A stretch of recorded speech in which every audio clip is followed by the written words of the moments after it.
నమస్తే. కొత్తకాలువ గ్రామం, పెనగడ్డం పంచాయతీ, ఏర్పేడు మండలం, తిరుపతి డిస్టిక్. ఇక్కడ కనిపిస్తున్న రోడ్డు, కమ్యూనిటీ హాలు, ట్యాంకు, ఆ తర్వాత ప్రాథమిక పాఠశాల. ఈ రోడ్డు పాఠశాలకు అడ్జసెంట్గా ఎస్టీ కాలనీ వెళ్ళే దారి. దాదాపు 20 నుంచి 30 సంవత్సరాల ముందు కట్టిన బిల్డింగ్ ఇది.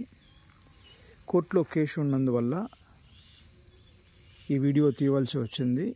ఇది ఆల్మోస్ట్ 1996-98లో అప్రూవ్ చేసి కట్టినారు. Survey number 20/13. అప్పట్లో గ్రామాల్లో ఉన్న అందరూ డబ్బులు పోగు చేసి ఈ ల్యాండ్ కొని స్కూల్కి అప్పగించి దీన్ని కొన్నారు. కొనిన తర్వాత ఒక 10-15 ఏళ్ళు స్కూల్ రన్ అయ్యింది. దానికి సంబంధించిన డాక్యుమెంట్స్ ఉన్నాయి. దాని తర్వాత స్ట్రెంత్ లేదనేసి స్కూల్ మూసేశారు. తర్వాత ఇదే సర్వే నెంబర్ 20/13లో ట్యాంకు కూడా ఉన్నది. సగం ట్యాంకు ఉంటుంది.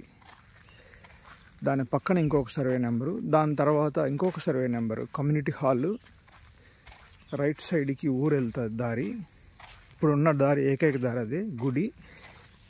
ఇక్కడ నుంచి నేరుగా వెళ్ళామంటే 20/1-2-3 వరుసగా ఇట్లా ఈ రోడ్డు మట్టి రోడ్డు, చాలా మట్టి రోడ్డు, పాత రోడ్డు, మట్టి రోడ్డు.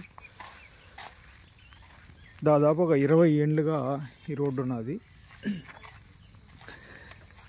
2001లో ల్యాండ్ని స్వచ్ఛందంగా అందరూ కైలు ఇస్తూ కొంతమందికి డబ్బులు ఇచ్చి పే చేసి తీసుకున్న ల్యాండ్ ఇది. ఇప్పుడు ఉన్నది ఈ ల్యాండ్ 21/21. ఇది కూడా కేసులో ఉన్నది. ఆ లాస్ట్కి వెళ్తే 22/8 లాస్ట్లో ఉన్నటువంటి కై. సో ఈ రోడ్డుకి సంబంధించినది నార్మల్ రోడ్డు, ఎటువంటి సిమెంట్ రోడ్ వేయలేదు. ఇది 20 ఏళ్ళుగా ఉంది. 2003-04లో మట్టి తోలి రెడీ చేసుకున్నాం. దానికి సంబంధించినటివి 2008-09లో మళ్ళీ దాని మీద గ్రావిల్ వేసి ఎంబుకు రికార్డ్స్ ఉన్నాయి. సో ఈ విధంగా ఉన్నటువంటి రోడ్ని వైఎస్ఆర్సీపీ గవర్నమెంట్ రాగానే వాలంటీర్ అనే అమ్మాయి, పేరు భువనేశ్వరి, పెనగడ్డం పంచాయతీలో కాకుండా చనంపల్లి పంచాయతీలో పనిచేస్తూ ఉంటుంది. ఏర్పేడు మండలం ఇన్ఛార్జ్ కిషోర్ రెడ్డి అనే అతన్ని సహాయం తీసుకొని ఆ అమ్మ రిలేటివ్ ఎవరైతే ఇక్కడ ల్యాండ్స్ ఉన్నాయో ఊర్లో ఉన్న వాళ్ళ ల్యాండ్స్ కాకుండా, ఎందుకంటే వాళ్ళు అడుగుతారని, ఊర్లో వాళ్ళు లేని వాళ్ళ ల్యాండ్స్ అంటే ఆ స్కూలు ఎవరు అడగరు కాబట్టి ఆ స్కూలు, ఆ ట్యాంకు, ఆ కమ్యూనిటీ హాలు, నేనున్న ల్యాండ్, ఇప్పుడున్న ల్యాండ్ ఎవరు లేరు ఇక్కడ. జీపాలెం సంబంధించిన వాళ్ళు అటు సైడు లాస్ట్ నలపాలెం నుంచి కొత్తకాలకు వచ్చే స్టార్టింగ్ రోడ్డు, ఎస్టీ కాలనీకి వెళ్ళినారు. స్టార్టింగ్లో ఉన్నటువంటి రోడ్డు గంగిరెడ్డి అనే అతని దగ్గర ఊర్లో వాళ్ళందరూ డబ్బులు వేసుకొని కొని అప్పట్లో వేశారు. దానికి సంబంధించిన డాక్యుమెంట్ కూడా మన దగ్గర ఉంది. అతనికి 4 కొడుకులు. ఆ టైంలో గంగిరెడ్డి చనిపోయినందున వాళ్ళ భార్య దగ్గర కొని సంతకాలు చేసుకొని, పిల్లకాయలు 3 దగ్గర సంతకాలు చేసుకొని, చనిపోయిన 4వ అతని దగ్గర సంతకాలు లేవు, జిరాక్స్ కాపీ అన్నీ ఉన్నాయి. ఈ భువనేశ్వర్ అనే అమ్మాయి దొంగ పేపర్లు సృష్టించి వాళ్ళ అత్త దగ్గర సేల్ లీడ్ తీసుకొని, అంటే వాళ్ళకి స్వాతంత్రం అంటే అండి ఓల్డ్ వాళ్ళ తాత ఆస్తులు అని చెప్పి వాళ్ళ అత్త దగ్గర రాసుకునేసింది. రాసుకుని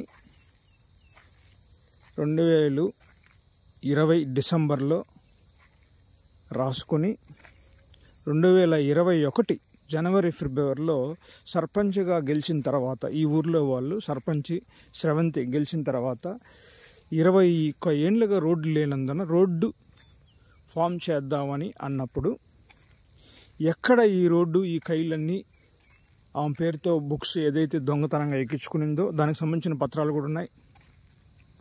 అవి పోతాదని అప్పటి గవర్నమెంట్ వైఎస్ఆర్సీపీలో చేసిన మోసాలు తెలిసిపోతాయని హైకోర్టులో వెళ్ళి కేసు వేసింది. కేసు వేసి ఇప్పుడు గవర్నమెంట్ రాగానే ఆ దేవుడి దయ వల్ల పాత కేసులని రివోక్ చేసి వాటిని సాల్వ్ చేస్తున్నారు. కాబట్టి దయచేసి ఈ కేసు సంబంధించిన లైవ్ ఫొటోస్, వీడియోస్ ఇక్కడ నేను పెడుతున్నాను. 20 ఏళ్ళుగా ఈ రోడ్డు ఉన్నది. ప్లస్ ఆ సర్వే నెంబర్లు కాకుండా చాలా సర్వే నెంబర్లు రోడ్లు ఈ స్వచ్ఛందంగా ఇచ్చి అప్పట్లో కొని వేసిన రోడ్లు ఇవి.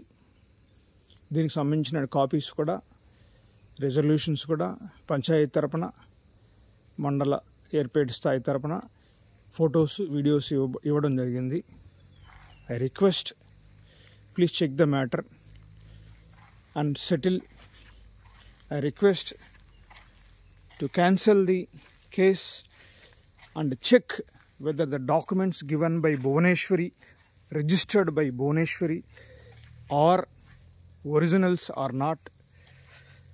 Check EC on whom, which name those survey numbers are existed earlier. How she able to create fake documents? How she able to get passbook? I request the Honorable Judge to look into the matter, verify them and solve the issue. Thank you.